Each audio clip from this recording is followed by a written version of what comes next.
यहाँ अपन शुरू करते हैं टॉपिक आज अवयव। कौन सा टॉपिक है? अवयव।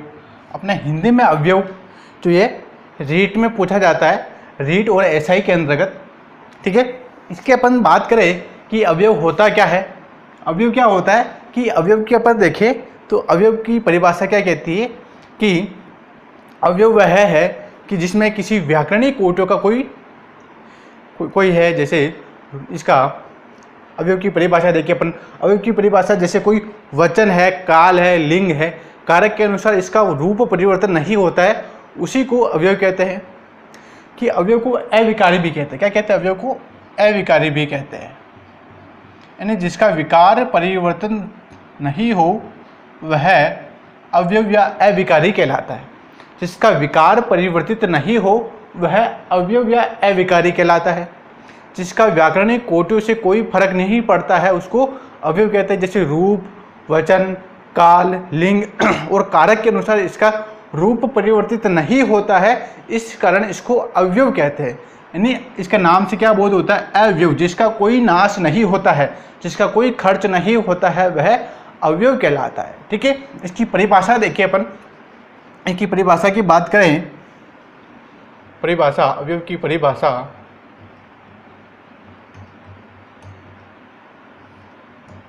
अवयव की परिभाषा देखिए। वे शब्दांश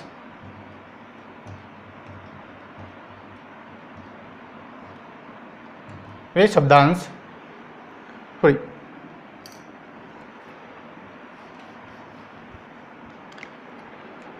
शब्द जिनका रूप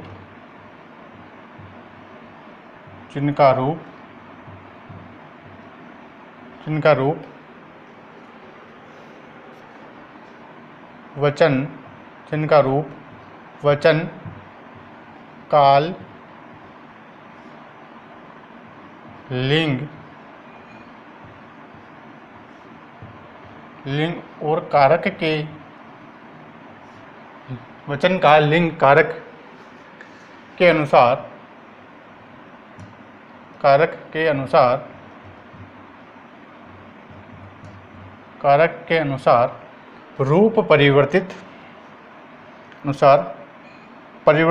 नहीं होता के अनुसार रूप परिवर्तित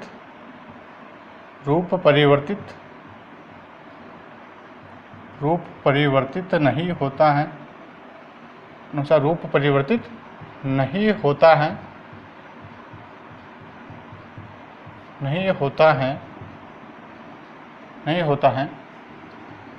उन्हें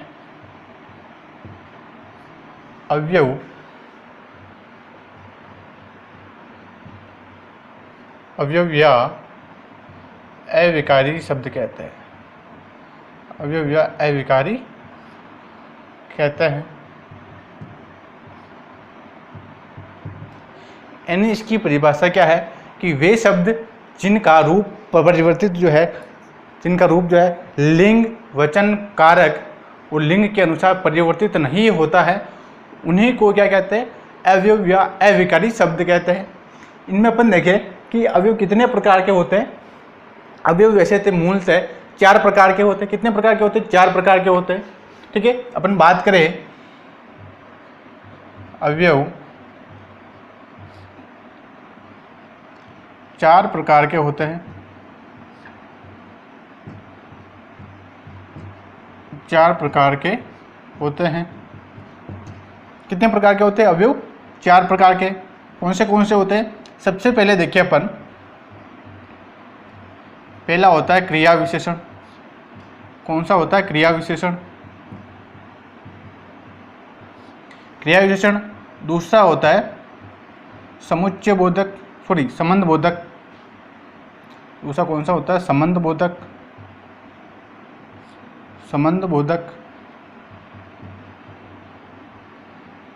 बोधक अवयव, क्रिया विशेषण अवयव। ठीक है, और तीसरा देखें, तीसरा होता है इसमें समुच्चय बोधक अवयव। कौन सा होता है? समुच्चय बोधक अवयव। समुच्चय बोधक अवयव। और चौथा होता है विस्मयादि बोधक। कौन सा होता है? विस्मयादि बोधक अवयव। ये अवयव 4 प्रकार के होते हैं। ठीक है, कितने प्रकार के होते हैं? अवयव 4 प्रकार के होते हैं। अक्सर इनमें से ही परीक्षा में प्रश्न पूछा जाता है कि अवयव का निम्न में से कौन सा अवयव है। एक ऑप्शन दे दिया, अपने को उदाहरण दे दिया जाता है कि निम्न में से कौन सा अवयव है या किस प्रकार का अवयव का रूप है। तो अवयव 4 प्रकार के होते हैं। पहला होता है क्रिया विशेषण अवयव, दूसरा होता है संबंध बोधक अवयव, तीसरा होता है समुच्चय बोधक, चौथा होता है विस्मयादि बोधक। ठीक है, यहाँ पर इनके अलग अलग भेद भी और होते हैं। इनको अपन ज़्यादा पढ़ेंगे तो क्लास लंबी हो जाएगी, इसलिए अपन इन चारों को ही अपन एक एक करके पढ़ते हैं। ठीक है, सबसे पहले देखिए अपन क्रिया विशेषण की बात करें। अवयव का रूप समझ में आ गया, अवयव का अर्थ समझ में आ गया होगा कि वे शब्द जिनका रूप परिवर्तित जो है वचन, काल, लिंग और कारक के अनुसार रूप परिवर्तित नहीं होता है, उन्हीं को क्या कहते हैं? अवयव कहते हैं। ठीक है, अपन इनमें सबसे पहले पढ़े क्रिया विशेषण का। एक एक अपन पढ़ते चले।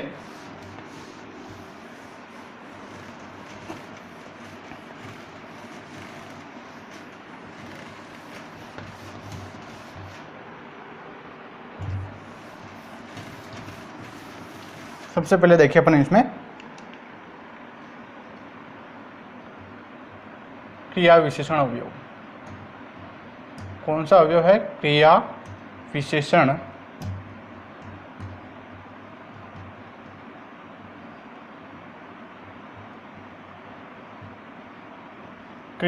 अवयव।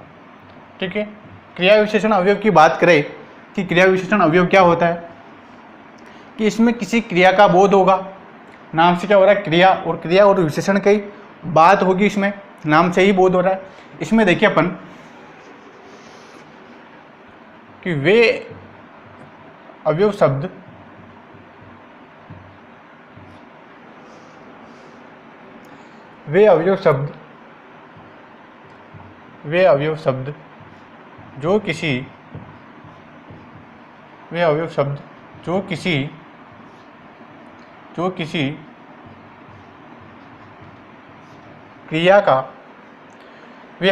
जो किसी क्रिया का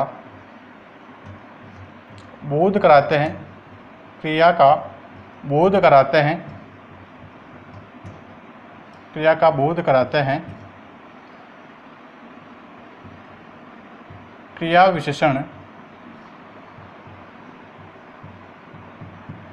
विशेषण अवयव कहलाते हैं। क्रिया विशेषण अवयव कहलाते हैं। क्रिया विशेषण अवयव कहलाते हैं कि इसमें क्या बता रहा है कि वे अवयव शब्द जो किसी क्रिया का बोध कराते हैं। किसका बोध कराता है? जो किसी क्रिया का बोध कराता है, वह कौन सा अवयव कहलाता है? वह क्रिया विशेषण अवयव कहलाता है। इसमें अवयव में 4 प्रकार का होता है। ये पहला अपन पढ़ा था क्रिया, दूसरा पढ़ा था संबंध, और तीसरा पढ़ा था समुच्चय बोधक, चौथा है और ये विस्मयादि बोधक। इनमें पहला है क्रिया विशेषण, जो किसी क्रिया की बात करता है। क्रिया अपन ने पढ़ ली है, ठीक है, अगर जिसने नहीं पढ़ा है वो जाकर क्लास देख सकता है। यहाँ है क्रिया कि क्रिया क्या है, इसकी अपन बात करें कि क्रिया शब्द किसी धातु के अंतर्गत ना पढ़ते जोड़ दिया जाता है तो वह क्रिया कहलाता है। इसके अपन देखें कि इसमें क्रिया का बोध होता है। किसका बोध होता है? क्रिया का। जिसमें क्रिया का बोध होगा वह क्रिया विशेषण अवयव कहलाएगा। क्या कहलाएगा? क्रिया विशेषण अवयव कहलाएगा। जैसे अपन इसमें उदाहरण लेके बात करें, पहला उदाहरण ले कि जैसे इसमें मोहन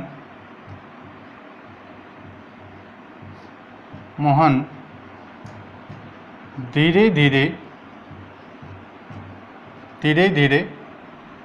चलता है,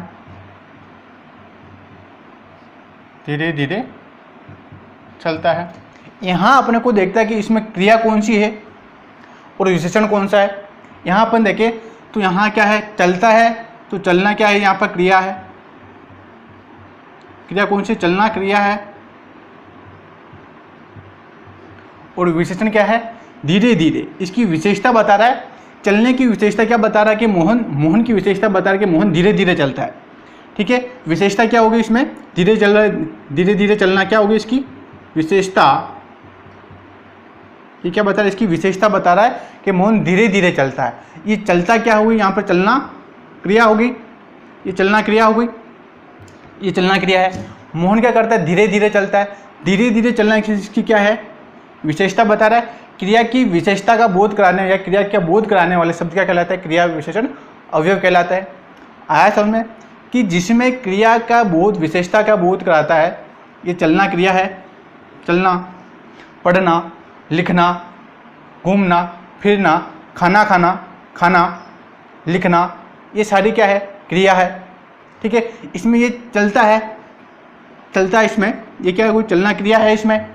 ठीक है, धीरे धीरे चलता है, ये इसकी क्या और इसकी क्या कर रहा है, विशेषता बता रहा है। क्या बता रहा है, विशेषता बता रहा है कि मोहन धीरे धीरे चलता है।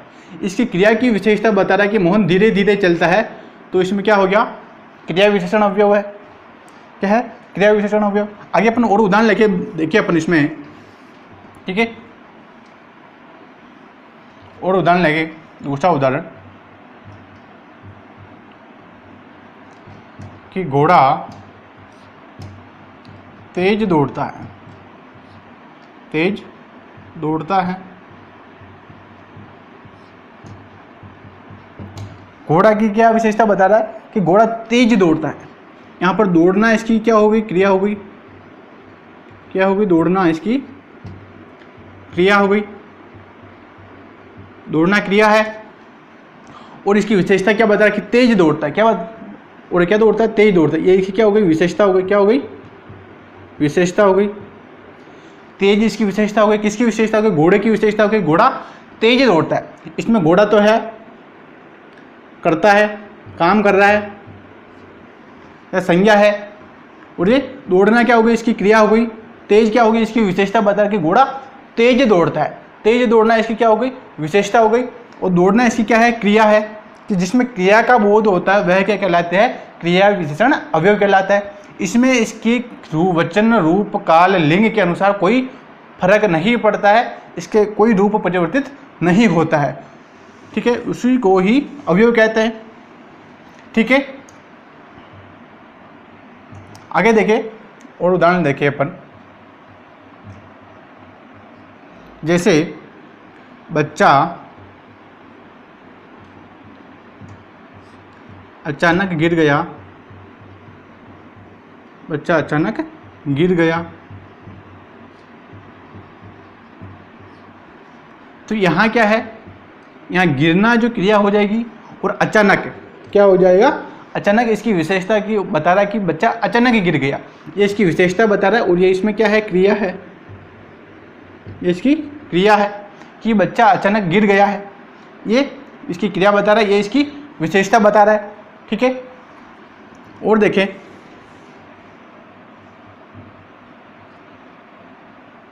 कि वह अभी अभी गया है, वह अभी अभी गया है, गया है, तो यहाँ पर जाना जो क्रिया हो गई, और अभी अभी गया है, क्या क्या हुआ, अभी अभी गया है, अभी अभी इसकी विशेषता हो गई, और ये जाना यहाँ पर क्रिया हो गई। ठीक है, इस प्रकार से। नेक्स्ट देखें कि मोहन ऊपर बैठा है,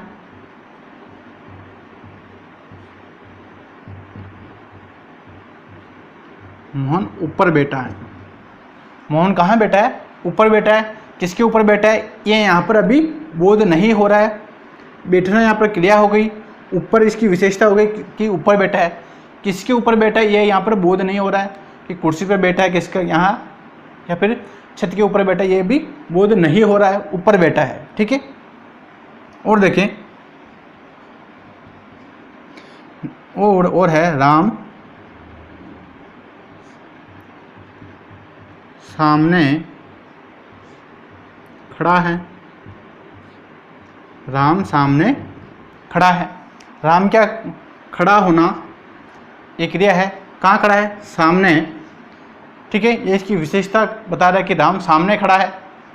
ठीक है, तो यहाँ खड़ा होना क्रिया हो जाएगी और सामने विशेषता हो जाएगी। ठीक है, आगे और देखें कि रवि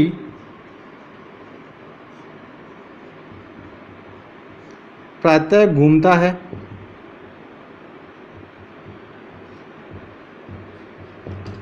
रवि प्रातः घूमता है, कि प्रातः घूमना क्या हो जाएगी, यहाँ पर क्रिया हो जाएगी, घूमना क्रिया हो जाएगी और प्रातः क्या हो जाएगी, इसकी विशेषता हो जाएगी कि रवि प्रातः घूमता है। प्रातः घूमता है यानी रोज सुबह सुबह घूमता है। घूमना यहाँ पर क्रिया हो जाएगी, प्रातः विशेषता हो जाएगी और कर्ता कौन हो जाएगा, रवि हो जाएगा कि रवि प्रातः घूमता है। ठीक है, ये हो जाएगा अपना क्रिया विशेषण अवयव। इसमें कोई दिक्कत नहीं आएगी तुम्हारे। ठीक है, ये सबसे आसान तरीका है। ठीक है, नेक्स्ट दूसरा पढ़े अपन संबंध बोधक अवयव।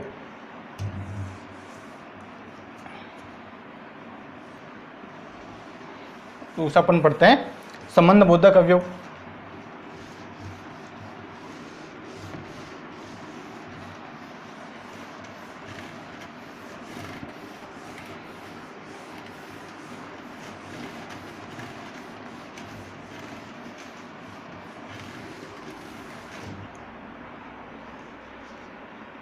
दूसरा है अपने संबंध बोधक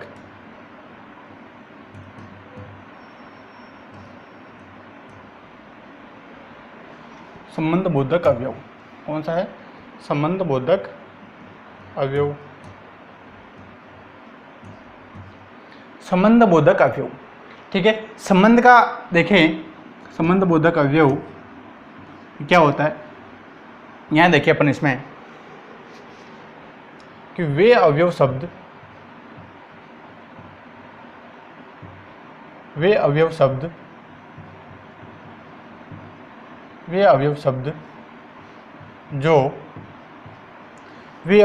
जो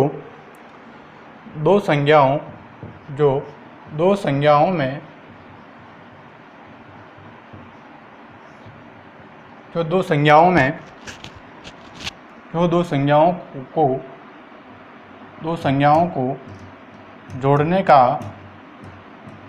दो संज्ञाओं को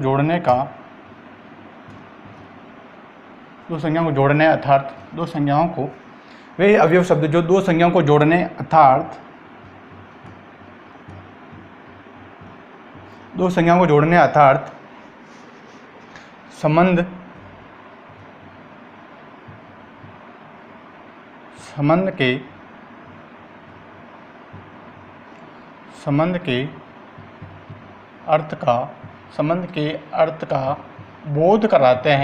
संबंध के अर्थ का बोध कराते हैं।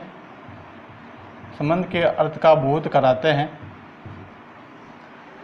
वह संबंध बोधक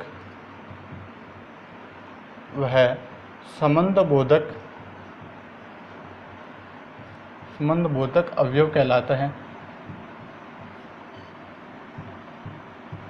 संबंध बोधक अवयव कहलाते हैं।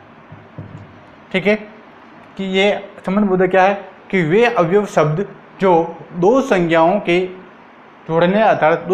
जोड़ने अर्थात संबंध के अर्थ का बोध कराते हैं या अर्थात संबंध का बोध कराते हैं, वह क्या कहलाते हैं, संबंध बोधक अवयव कहलाते हैं। क्या कहलाते हैं, संबंध बोधक अवयव। कि इसमें दो संज्ञाओं को जोड़ा जाता है। क्या किया जाता है, इसमें दो संज्ञाओं को आपस में परस्पर जोड़ दिया जाता है तो वह संबंध बताता है, उसी को संबंध बोधक अवयव कहते हैं।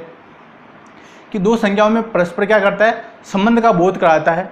दो संज्ञाओं में संबंध का बोध कराने वाले शब्द को ही क्या कहते हैं, संबंध बोधक अवयव कहते हैं। इसमें वो अपन उदाहरण लेके बात करें, जैसे पहला उदाहरण ले अपन इसमें, जैसे कि घर के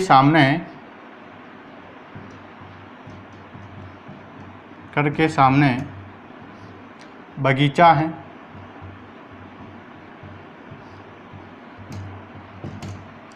घर के सामने बगीचा है, कि दो संज्ञाओं को, घर के और बगीचा क्या है, दो संज्ञा है। इसमें घर भी है, संज्ञा है, और बगीचा भी एक संज्ञा है।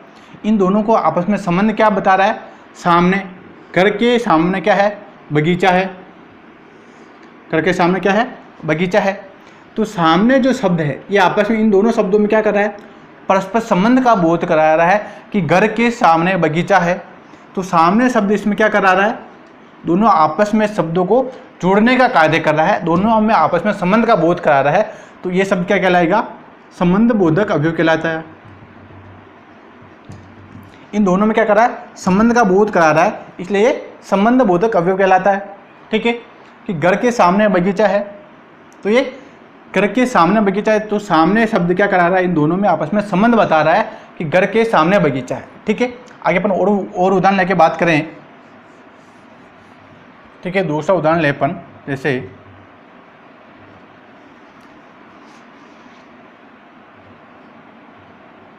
छत के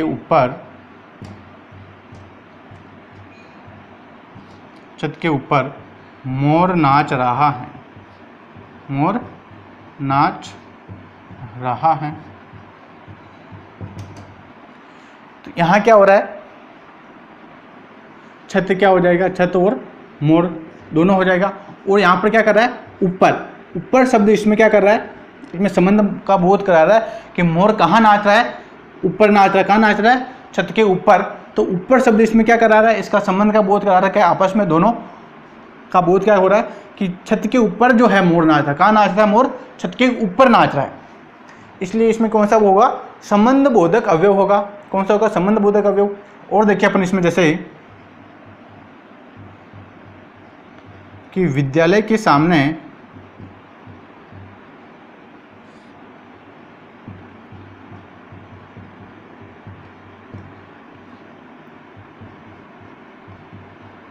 सामने तालाब है। कहाँ है, विद्यालय और तालाब दोनों क्या क्रिया हो जाएगी, कहाँ है, सामने है। विद्यालय के सामने तालाब है, क्या है, तालाब है। तो ये सामने शब्द क्या हो रहा है, दोनों में आपस में संबंध का बोध करा रहा है। क्या करा रहा है, संबंध बता रहा है कि विद्यालय के सामने क्या है, तालाब है। तो सामने शब्द क्या करा रहा है, इसमें आपस में दोनों में संबंध का बोध करा रहा है कि दोनों में आपस में कि बता रहा है कि विद्यालय के सामने क्या है, तालाब है। ठीक है, और देखिए अपन और उदाहरण देखें कि घर के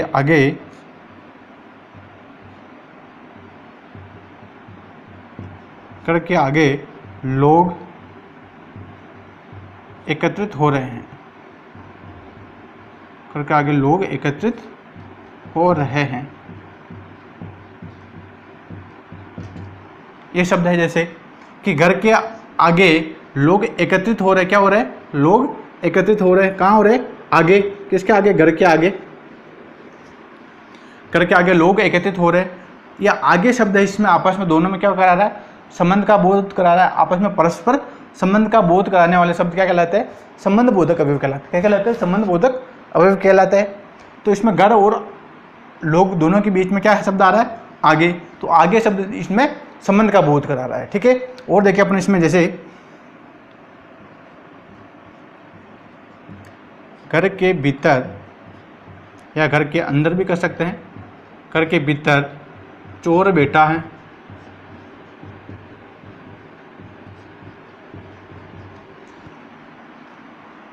क्या बैठा है कि घर के भीतर, घर के अंदर चोर, दोनों सब क्या हो जाएगी, संज्ञा हो जाएगी इसमें, घर और चोर।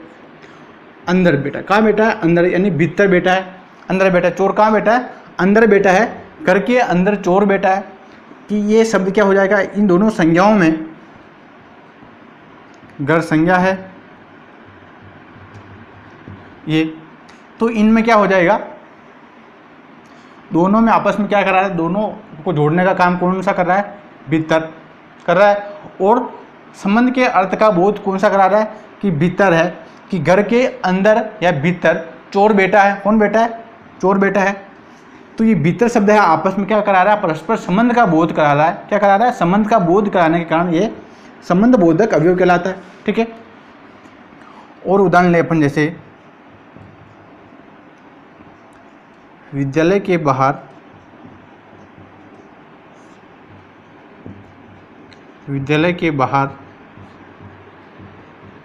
झगड़ा हो रहा है। क्या हो रहा है, विद्यालय और झगड़ा। ठीक है, इनके बाहर क्या हो रहा है, झगड़ा हो रहा है। बाहर शब्द क्या आ रहा है, इन दोनों में आपस में परस्पर संबंध का बोध करा रहा है। किसका बोध करा रहा है? संबंध का बोध करा रहा है। तो इसमें कौन सा हो जाएगा? संबंध बोधक अवयव हो जाएगा। कौन सा हो जाएगा? संबंध बोधक अवयव। अब अपन देखें संबंध बोधक और क्रिया विशेषण दोनों में क्या फर्क है। ठीक है, अपन दोनों का उदाहरण ले, अपन यहाँ पर भी दोनों में समझे।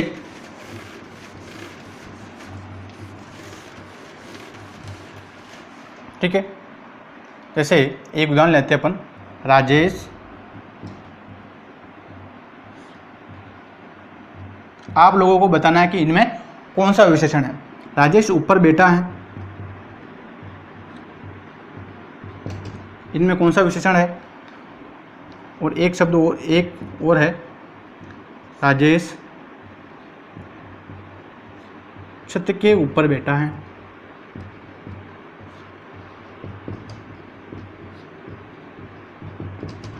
इन दोनों में बताना है आपको कि इसमें कौन सा विशेषण है, सॉरी कौन सा अवयव है और इसमें कौन सा अवयव है। ठीक है, आपको भी कुछ सेकंड का टाइम है, आपको सोच के रखो कि इसमें कौन सा है। ठीक है, बताओ आप। जैसे इसमें है कि राजेश ऊपर बैठा है, राजेश ऊपर बैठा है। कहाँ बैठा है? ऊपर। यहाँ पर ऊपर शब्द है, बैठना यहाँ पर क्रिया है। क्या है? बैठना क्रिया। कहाँ बैठा है? ऊपर बैठा है। किसके ऊपर बैठा है इसका अपने को पूरा पता नहीं है कि कुर्सी पर बैठा है, पलंग पर बैठा है, बाइक पर बैठा है, कार पर बैठा है, किसके ऊपर बैठा है ये अभी अपने को बोध नहीं हो रहा है। अगर ये बोध हो जाता कि मोहन राजेश जो है छत के ऊपर बैठा है, कुर्सी ऊपर बैठा है, सोफे के ऊपर बैठा है, बाइक पर बैठा है, गाड़ी में बैठा है, अगर ये बोध हो जाता तो यहाँ पर संबंध बोधक अवयव हो जाता। कौन सा हो जाता? संबंध बोधक। यहाँ पर इसका बोध नहीं हो रहा है, इसलिए इसमें कौन सा है? क्रिया विशेषण अवयव। क्या है? क्रिया विशेषण अवयव है। क्रिया विशेषण अवयव। यहाँ पर क्या है? बैठना क्रिया है। क्या है? बैठना क्रिया। और इसकी विशेषता क्या बता रहा? कहाँ बैठा है? ऊपर बैठा है। कहाँ बैठा है? इसकी विशेषता क्या बता रहा? ऊपर बैठा है। कहाँ बैठा है? ऊपर बैठा है। इसको देखिए अपन कि राजेश छत के ऊपर बैठा है। कहाँ बैठा है? छत के ऊपर। छत के ऊपर बैठा। कहाँ बैठा है? छत के ऊपर। छत के ऊपर बैठा है तो कौन सा हो जाएगा इसमें? संबंध बोधक। कौन सा हो जाएगा? संबंध बोधक। संबंध बोधक अवयव हो जाएगा। क्यों हो जाएगा? क्योंकि इसमें संबंध का बोध करा रहा है कि राजेश जो है छत के ऊपर बैठा है। कहाँ बैठा है? छत के ऊपर बैठा है। इसमें संबंध का बोध करा रहा है राजेश जो कहाँ बैठा है? छत के ऊपर बैठा है, या बाइक के ऊपर बैठा है, या कुर्सी के ऊपर बैठा है, या सोफे के ऊपर बैठा है। कहाँ जहाँ पर भी बैठा है उसका बोध करा रहा है कि यह कहाँ बैठा है। संबंध का बोध को हो रहा है कि बोध हो रहा है कि नहीं हो रहा है कि छत के ऊपर बैठा है, कि छत के ऊपर बैठा है। तो इसमें क्या हो रहा है? आपस में बोध करा रहा है कि संबंध का, कि राजेश जो है छत के ऊपर बैठा है। या फिर यहाँ आ जाता है कि राजेश कुर्सी के ऊपर बैठा है, या फिर ये आ जाता है कि राजेश सोफे के ऊपर बैठा है। तो इसमें संबंध का बोध कराने के कारण ये कौन से हो जाएगा? संबंध बोधक अवयव हो जाएगा। इस चीज़ का ध्यान रखना। ये दोनों एग्जाम्पल आकर आपको कन्फ्यूजन कर सकते हैं कि इसमें कौन सा अवयव है और इसमें कौन सा अवयव है। इसलिए जिसमें संबंध का बोध हो वह संबंध बोधक, जिसमें क्रिया का बोध हो वह क्रिया विशेषण अवयव होता है। इसमें संबंध का बोध नहीं हो रहा है तो इसमें संबंध बोधक नहीं है। इसमें कौन सा है? क्रिया विशेषण अवयव। यहाँ पर संबंध का बोध हो रहा है कि राजेश छत के ऊपर बैठा है। छत के ऊपर इसमें क्या बता रहा है? दोनों में संबंध का बोध करा रहा है ये शब्द, इसलिए इसमें संबंध बोधक अवयव। ठीक है।